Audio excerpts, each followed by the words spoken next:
The OK Mozart Festival, mostly Mozart, the Mozart effect. Mozart is everywhere. He wrote music that anyone can understand. Simple, beautiful, a perfect antidote for our hectic lives, right? Right? Well, think again. Pianist, composer, and conductor Rob Kapilow is here to explain what makes Mozart so great, and it might not be what you think. Hi, Rob. Hi, Fred. So, are you going to burst our Mozart bubble here?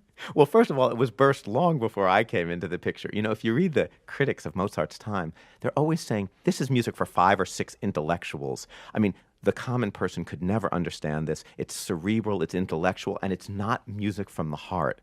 I mean, it's stunning now. This is the most popular music we can possibly imagine. Yet at its time, it was considered intellectual, cerebral, expert, cognoscenti music, insider's music. Well, show us what you mean. How is it that they heard it so differently from the way we hear it? Pick a Mozart piece and show us what you mean. Well, the string quintet in G minor, K516, is one of the most incredible pieces that Mozart ever wrote. And I'm just going to take one phrase and show you that what you hear on the surface is not the whole story. There's a phrase early on in the piece which comes back 3 times, which I'm going to call, for the technical term, the stab phrase. And there's a little stab in it.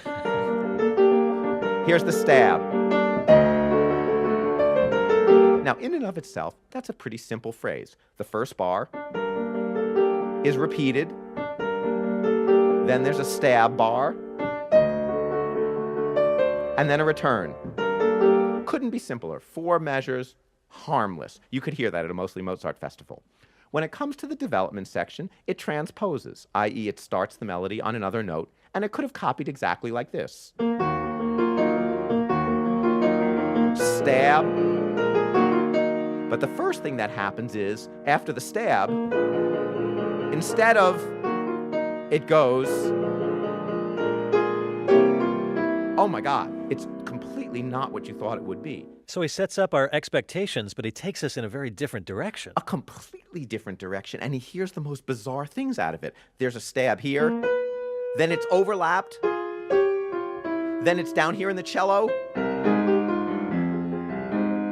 while it's stabbing down here, another one's overlapping here, then another one's starting up here, everywhere you look. So first he's bursting our bubble into thinking that this is a simple 1 bar, 2 bar, stab, return, passage. So how do you resolve something like that?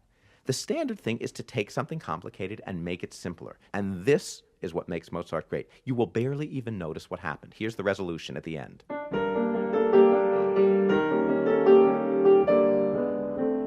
And that's the resolution.